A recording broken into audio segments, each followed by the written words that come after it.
This is Magnus. I am back at Team Liquid head office here in, well, it's an undisclosed location. We don't want to give away too much. And this is the next part of our series, which is Magnus reacts to Gotham, educating you guys by milking me. This is not a video that I've seen before, so I'm curious to see what it is. Let's just jump into it.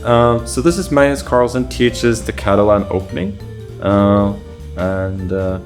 Yeah, curious to see what he has to say. Ladies and gentlemen, in today's video, I'm going to be teaching you how to play one of the most... So this is how you know it's Levy and not Hikaru, because Levy says, in today's video, while Hikaru says, in today's video. Today's video. That's the difference. Openings in existence, and it is called the Catalan.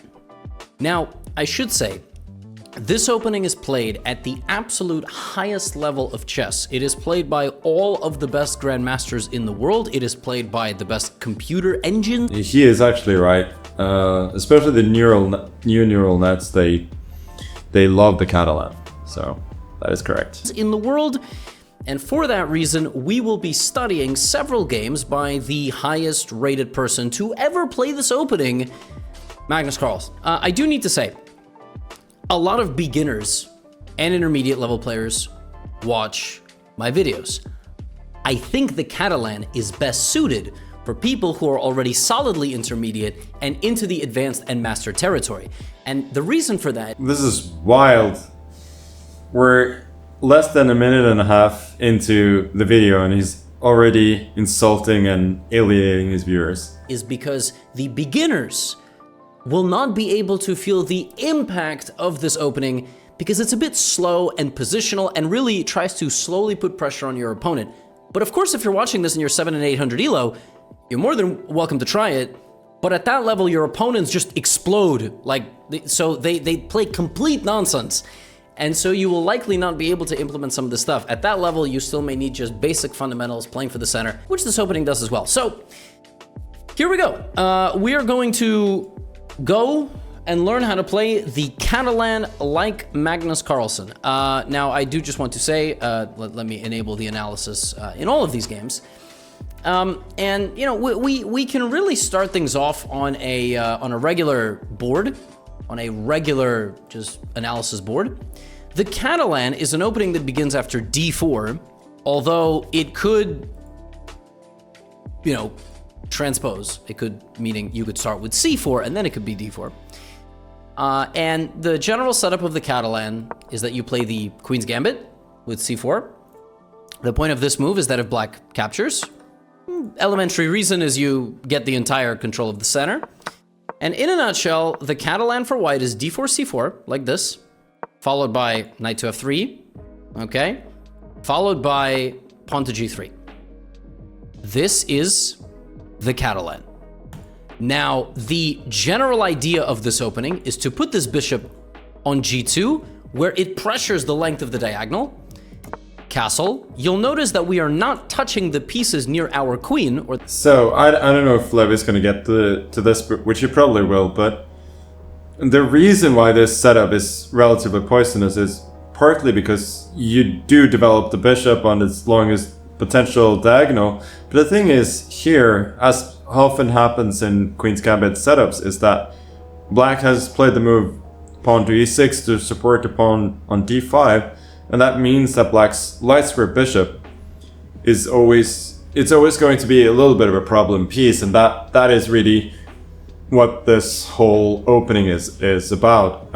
You will get tons of positions where the pawns will get traded in the center. The C and D pawns will be traded for each other. Even sometimes white gives up a pawn. But the whole idea is that white's bishop on g2 is better than its counterpart on c8 when the position opens up. The pieces on the queen side, you will also notice this pawn is perpetually able to be captured. The reason for that is that taking this pawn is a risk by black, let's put it this way. And the point is that it's opening up this diagonal. Another important thing here is that this is a flank pawn. Each player has two center pawns, D and E. And so this pawn, if it ever takes the pawn in the center, we are trading a I've actually never thought about that. I know that we consider H and G and A and B flank pawns and then D and E center. But the C and F pawns, I never considered them flank pawns. They're like hybrid pawns. I would say that they are closer to central pawns really. So I mean, it becomes a bit of a semantic debate, but I'm not sure I necessarily agree. Flank pawn for a central pawn, which is a nice advantage for us. Now, black taking on c4, this pawn can either be recaptured with the knight or with the queen. It's very difficult to protect this pawn for black because if they do it too quickly, white in many positions will undermine, like this, undermine the pawns, and potentially leave black with a very damaged set of double pawns, double isolated pawns on the A and C files. And, as always, you have a lot of tricks with this bishop. In a nutshell, that is what the Catalan looks like. Of course, for this to be a pure and real Catalan, black must play what black is doing in this game, which is a Queen's Gambit decline. For example, your opponent may begin with a Dutch defense. You can still play knight f3, g3, bishop g2 castles against almost anything black does. For example, if black plays a King's Indian defense, of course there are different openings here, but guess what? It's not really the Catalan, but you can still play the same setup. But of course, things differ a little bit. And so in this video, we will just be talking about the pure, straightforward Catalan, right? In the Catalan, black has multiple setups. He is right, though, that you can essentially play those four moves. If you start with d4, you can play c4, knight f3, g3 against pretty much everything. It is a good setup in every line, which is why a lot of people play it. And the good thing about it is that your king is almost always going to be safe behind the Fury and Kettle bishop. Yeah, you can be quite sure about your first few moves, at least at certain levels. Okay. The setups basically include an early capture on c4, a capture on c4 where then black hangs on for dear life and tries to keep the pawn. Another setup, which is the bishop to b4 check and the retreat. When the bishop comes to b4, you frequently just trade off your dark squared bishop. It's very normal. You'll actually see that in the practice game because I played it actually before recording this part. So bishop d2. And the closed Catalan, so when they take on c4, of course, it's the open Catalan because the center is opening up. And if black plays bishop to e7, this is the closed Catalan. This is the open Catalan. And you have the closed Catalan with c6, b6, and just rock solid. Recapturing this pawn, the best way to do so is with the queen, like this. Black now has a move here, which is very interesting. Pawn to a6. This is, again, all master level stuff. At your level, I would expect to see some c5 and so on, but we're going to learn how to play all of these different ideas. And one very common move to prevent black from playing b5 is to play pawn to a4, as you then have the file over here. So you'll notice this bishop struggles to develop, and in general, black is a little bit passive. That is the magic, that is the beauty, if you will, of the Catalan. Now, again, the best way to learn the Catalan is to watch really good players play the Catalan. So that is what we're gonna do, first with Magnus, then with me, because compared to you, I'm a really, really fantastic, excellent, godly level player. But then, of course, compared to Magnus, I am but a small ant just walking in the... No, obviously not like that drastic, but okay. So Magnus, only in the last few years here in 2024, has added this opening to his toolbox, and he has become an absolute demon with it. Yeah, so to build on what Levy is saying, in 2018, I prepared the kind of a normal Queen's Gambit, which is when black plays the move d5 here, which is the normal move order for the Queen's Gambit at the highest level. There are a lot of people who play one d5 to e6, especially now in recent years, but still the standard move order is with knight f6 and then than e6 because you want to avoid certain lines in the exchange variation with c takes d5, especially lines where white has not committed the knight to s3 quite yet. But the point is that after d5 on this move for the 2018 World Championship, I prepared the move knight to c3. There's obviously nothing new, but to me it was a bit of a step, because basically after knight c3 there are probably 8 playable moves for black. So there's d takes c4, bishop e7, bishop b4, knight b to d7, there's c6, c5, h6, and a6.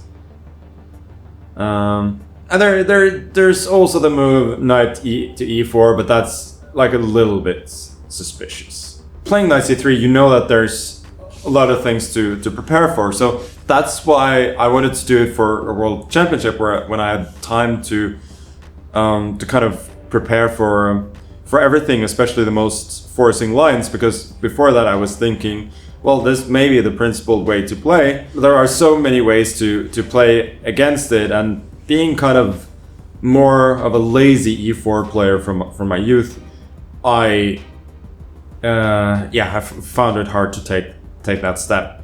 Regardless, Fabiano stuck to the normal kind of Queen's Gambit with Bishop e7 in that match, like the really old school Queen's Gambit. The Queen's Gambit declined, which you saw in World Championship matches as far back as Steinitz' time, and was discussed in a lot of the games between Aljechin and Capablanca in 1927, for instance. So Fabi played Bishop e7, and I didn't really manage to prove much there. He managed to pull the first surprise in the first 2 games that we play there, and I realized that everywhere I go here, he's going to surprise me. So I decided to change openings. On the other hand, in the next year, in 2019, I was playing a lot of players who were not quite as good as Fabiano, and who were not as well prepared. And then I was able to show a lot of the ideas that we had prepared for the match in afternoon move knight c3.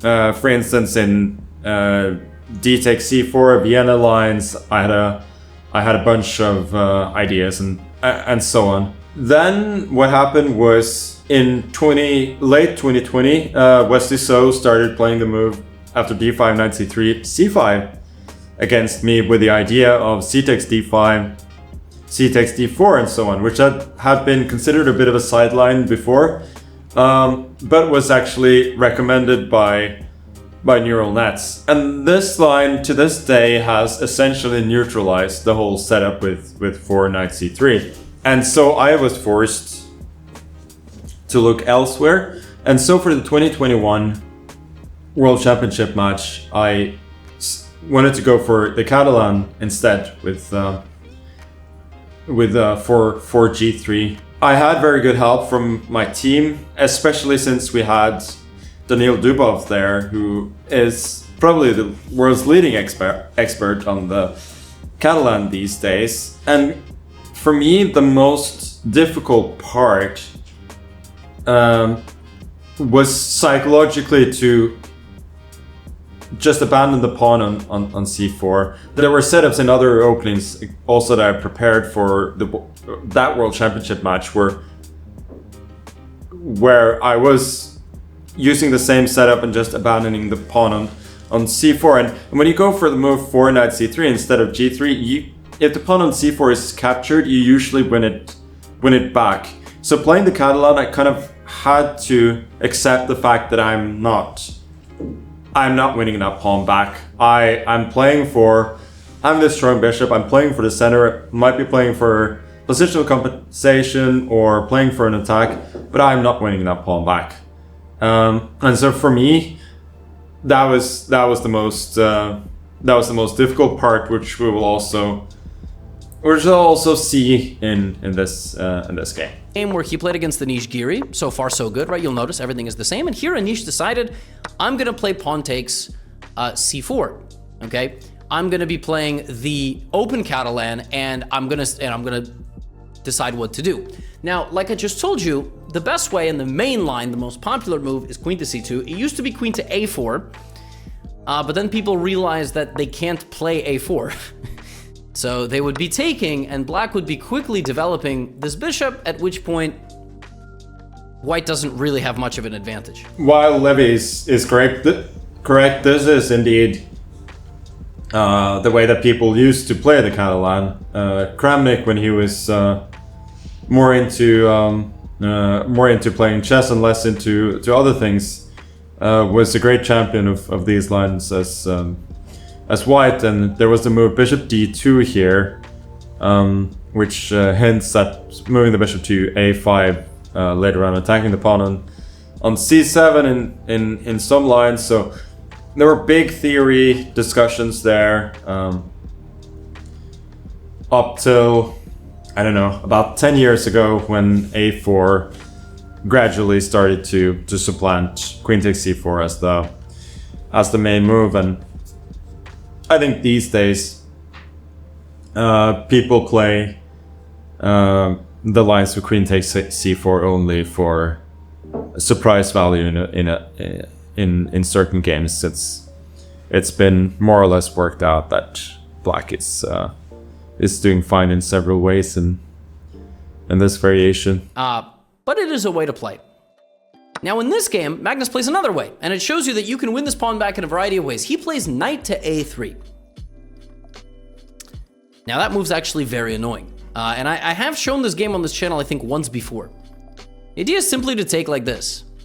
So if, let's say... So this goes to the point that I was talking about earlier. Basically, I am, for the moment, abandoning the idea of regaining the pawn, because the only reasonable move for black here is to capture the knight with a bishop. So now I essentially spent time on ruining up my pawn structure. Yes, I'm gaining an open file, but I've also given black a passed pawn on c4. That was a big step for me, for sure, to just accept that and think that I am playing for compensation in other ways, especially my bishop pair, and then also maybe activating the bishop on c1, the dark square bishop, which can become stronger once the black bishop is off the board. And this knight a3 was something that I had been considering for the World Championship in 2021. I decided not to play it at the start, and then a little bit later on, I was ahead in the match, and I didn't really need it. So in the Tata Steel tournament, and which was played just a few months later in 2022, I was able to use this idea then, and it seemed fitting to play it against Giri, who can be a little bit uncomfortable when he's faced with the surprises in the opening, as can most people, to be fair, but he also knows the main lines very, very well, so it makes sense to play something a little bit different. Black plays knight c6. You take on c4, this pawn is rock solid, this bishop can't get out, and if the bishop tries to get out, you just win the game. Knight e5. Knight e5, you don't take, but you go here, knight d5.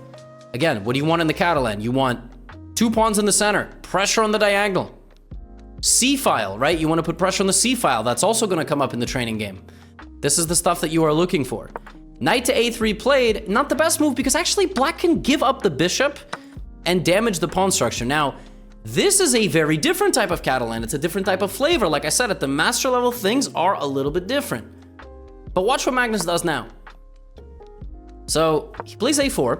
And so basically, bishop d7 is the most solid way to play, and a4 was kind of the, I would say, newer flavor that I was going for, which is a rare move. Normally white will play queen c2 and win back the pawn, but then black puts the bishop on the long diagonal and is completely fine. So here I'm trying to win some time by developing the bishop to a3 very quickly. The b pawn, and he controls b5. Also, he wants to put his bishop on a3 because he won that diagonal. Black plays bishop c6. He plays bishop a3. The rook goes to e8. Now, watch what he does with the center. So e4 is not really an idea right now. Queen c2 could be an idea. So let's see what he does. He plays queen c2, very common square. He's just trying to take this back. Anish gives it to him. Magnus doesn't rush. He doesn't rush because if he took, whoops, right? That's a fork, so he doesn't rush. He plays rook c1, and now he takes.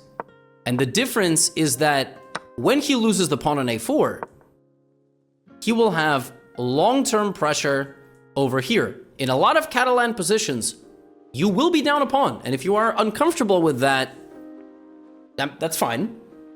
You don't have to play this opening, but you know, it's just in your toolbox. He's describing my my inner demons exactly. Know how to put some pressure, right? So rook takes c6 right now is a massive threat because you would also be winning the knight. So the queen goes to d5. Yeah, so essentially this line, you know, there's a lot of theory. It's much better understood with engines, of course, than for humans. But it's essentially a lot of very complicated lines that end up, you know, as they always do, being fairly equal if both players play correctly. But then, if you're caught out in preparation, which Giri was in this game, then it's not that easy to find the right way. And so, by the way, if he, instead of playing the queen to d5, if he had returned with a knight, there was also the same sacrifice to open up for this bishop and ruin his pawn structure. This game is going to show you how 2 bishops in this Catalan will absolutely ruin the black position.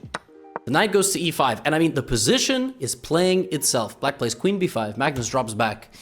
He's got eyes on c7, then to f7, then to b7, and also rook to b1. The position is incredibly difficult to defend with black, which is why he doesn't defend it correctly, and immediately falls under a devastating amount of pressure. He had to play knight b6 here, losing the pawn on b7 completely, which is really difficult to do, and then he had to find knight to c4, losing his rook. And that's very tough to find. And instead, watch this, rook b1, watch how every piece plays. Bishop takes d5, so now this doesn't really become really relevant to the Catalan itself, I guess, because it's just, you know, very concrete mess, really. This more than the Catalan just goes to show how difficult it is for people to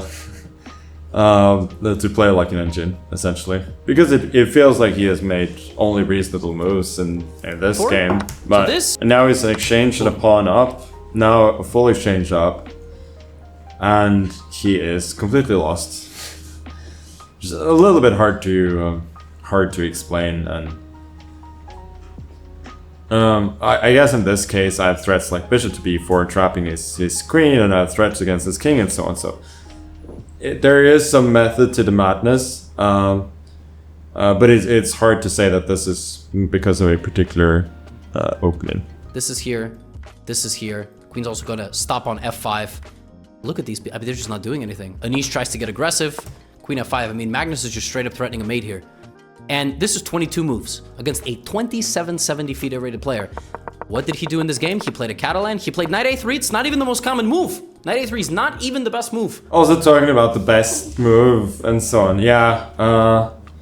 I can tell you there is no move that gives white an objective advantage. That's how it is in modern chess, and sometimes you want to make moves like knight a3, for instance, where you can surprise your opponent, and even if your opponent finds the best continuation, you're not worse. That's normally what you look for as white, and even sometimes people will go for riskier continuations where you will be worse if your opponent finds the best line, but it's not so easy to do. But this, yeah, it's a typical way to surprise your opponent once in a while. It's around equal, right? A4, bishop A3, queen C2, pressure, rook C1. And this is what happened. He kept some pressure. Queen D5. He sacrificed, and the position just absolutely opened up. Magnus crashes through. If you take the queen, you lose your queen. That's the white queen's not, but yeah, just methodical, simple chess. C7, bishop B2. And in this position, Anish Giri resigned because he was just down 2 clean pawns. Okay, he could have obviously kept playing, but he would have lost anyway. What a game, right? I mean, did he do anything that... I mean, he just played knight A3, right? Knight A3. And all you have to remember from this game is knight A3 is not even the best move, but it's one of the ways you take this pawn back on C4, right? How about this game? Check out this game. Rapport. One of the best players in the world as well. DC. Okay, so Rapport, notice, he takes on C4 right away.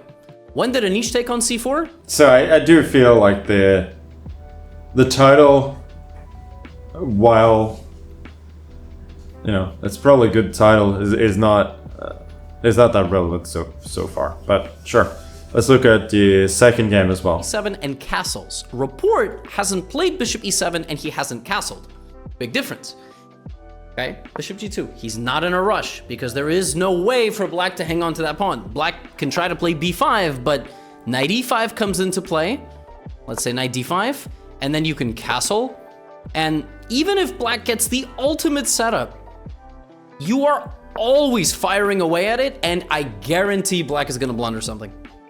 The other thing is, when black takes off center, you'll see this in the third game that I show you, when there are some positions where black just gets the pawn, but when black takes on C4, white gets to play E4 very quickly. So you can play in a way where you try to win the C pawn back. You can also play in a way where you fight for the center and you get a big attack. So bishop G2, okay?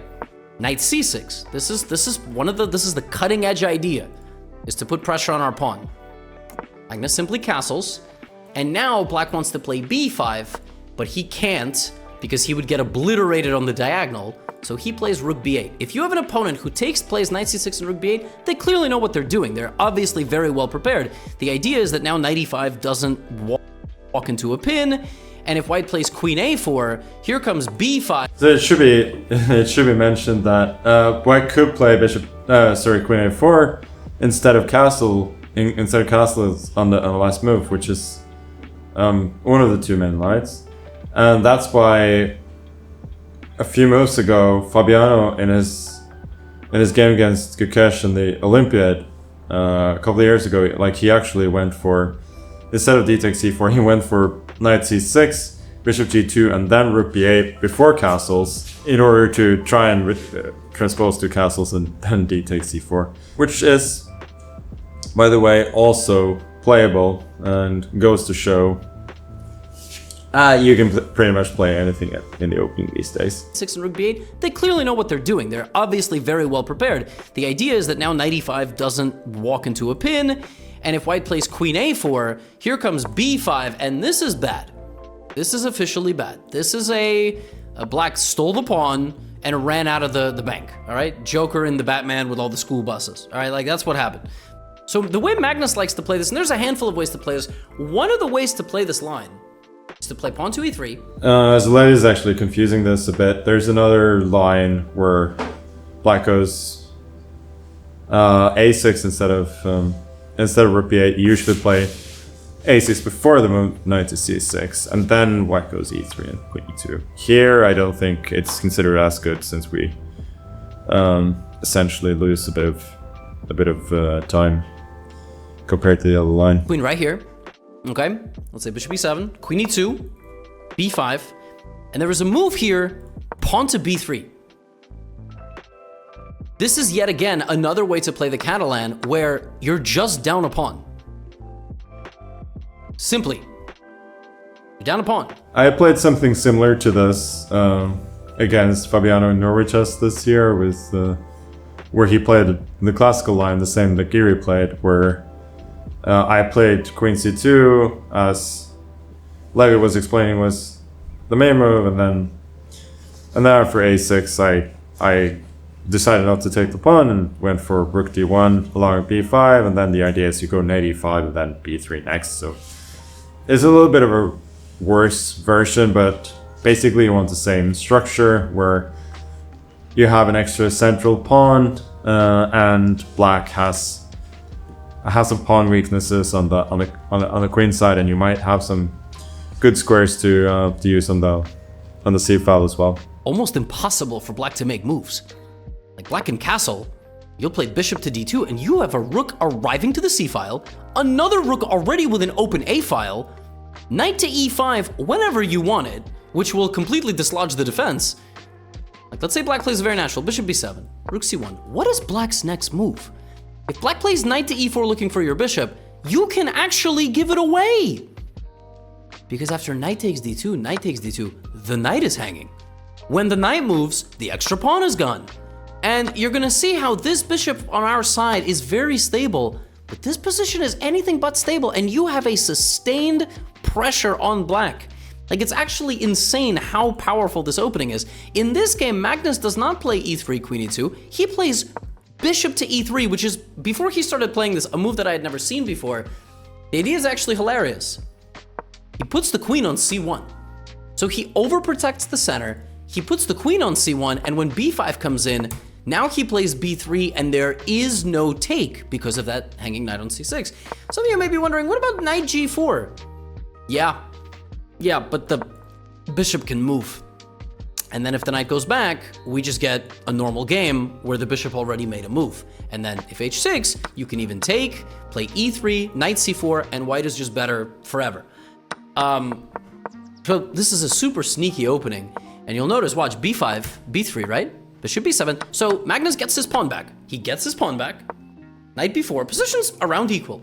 Okay, so how are we gonna play from here? Yeah, this bishop e3 was again something we had looked at for the World Championship. It is another one of those ideas which it's not objectively that great, but it's not worse for white. And there are a couple of ideas where you can, surprise an unprepared opponent. But Rapport actually replied really well in this game, and as far as I can remember, I had no real semblance of an advantage early on. The knight out, knight goes to the middle, and now we do move this bishop so it doesn't get captured. Now the bishop is ready to trade itself. Why is the bishop ready to trade itself? Because oftentimes we will replace the bishop with a wall of dark squared pawns. So the bishop will not really have a presence in our position. So we are happy to move the bishop to g5. Knight bd2, we take, and rook c1. Can Magnus play e3 in this position? Of course, but he doesn't know whether he's gonna move the pawn 1 square or 2 squares. So he plays here, and now he has the c file. You'll see in the training game, I talk about the c file as well. There's a bunch of different ideas, okay? Let's say Rapport plays knight to d7, and now queen a4. So that targets that pawn. It also targets the light squares. We have c5, trying to get aggressive, giving up the pawn. Rapport here tries to solve his problems aggressively by giving up some material. The position is equal if black plays like a computer for the entire game, but he doesn't. Black trades. Yeah, I remember I was surprised that he flinched here a bit. I felt that just a couple of accurate moves were required there in order for black to be completely fine, but I don't remember the details completely. I just remember that I was not super happy after the opening, and then all of a sudden I had this strong unopposed bishop, and my pawn was running. And is now worse. He's worse because he's got a weakness, and in this kind of like clash, white was left with an outside pass pawn. With an outside pass pawn that is protected in the corner and has a boost behind it. It is a very difficult position to defend, and he doesn't defend it. Watch, a4. I think he the pawn back. He glosses over. And has a boost behind it.